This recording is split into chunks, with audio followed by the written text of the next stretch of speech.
నమస్తే. అది రాజన్న సిరిసిల్ల జిల్లా గంభీరావుపేటలోని శ్రీ సీతారామాలయం. ఈ ఆలయంలో స్వామివారి ముందు ఉన్న నందా అనే దీపం సుమారు 700 ఏళ్లుగా ఆరని దివ్య జ్యోతిగా భక్తులను ఆకట్టుకుంటోంది.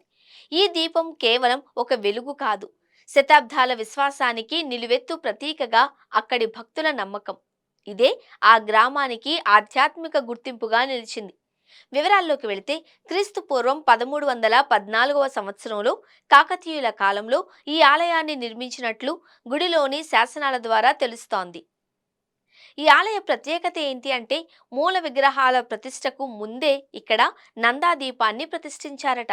అప్పటి నుంచి నేటి వరకు ఈ దీపం ఆరకుండా ప్రకాశిస్తూనే ఉందట.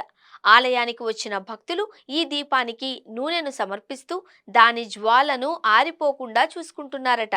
తరతరాలుగా ఈ సాంప్రదాయం కొనసాగుతోందట. గ్రామస్తుల విశ్వాసం ప్రకారం ఈ జ్యోతి వెలుగుతూ ఉండడం వలన గ్రామంలో ఐశ్వర్యం, పంటలు, శాంతి నిలుస్తాయట. దైవ అనుగ్రహానికి ప్రత్యక్ష రూపంగా గ్రామస్తులు భావిస్తారు. ఈ ఆలయ నిర్మాణం కేవలం భక్తి కట్టడం మాత్రమే కాదు, శిల్పకళకు కూడా మహోన్నతికి ప్రతీకగా నిలుస్తోంది.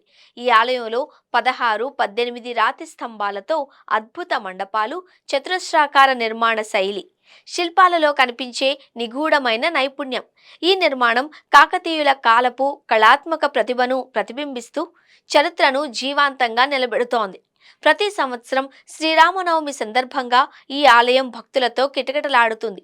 9 రోజుల పాటు నవాహనిక బ్రహ్మోత్సవాలు, సీతారామ కళ్యాణం భద్రాచలం తరహాలో ఘనంగా అశ్వ, గజ, గరుడ, హనుమాన్, శేషవాహన సేవలు, రథోత్సవం, ఏకాంత సేవ వంటివి జరుపుతారు. ఈ ఉత్సవాలకు భక్తులు భారీగా హాజరవుతారు. ఈ ఉత్సవాల సమయంలో దాతల సహకారంతో నిర్వహించే అన్నదానం ఈ ఆలయ ప్రత్యేకత.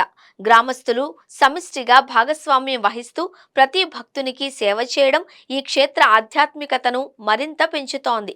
గత కొన్నేళ్లుగా గ్రామ ప్రజల సహకారంతో ఆలయ పునర్నిర్మాణ పనులు చేపట్టడం ద్వారా ఆలయం మరింత శోభాయమానంగా మారింది.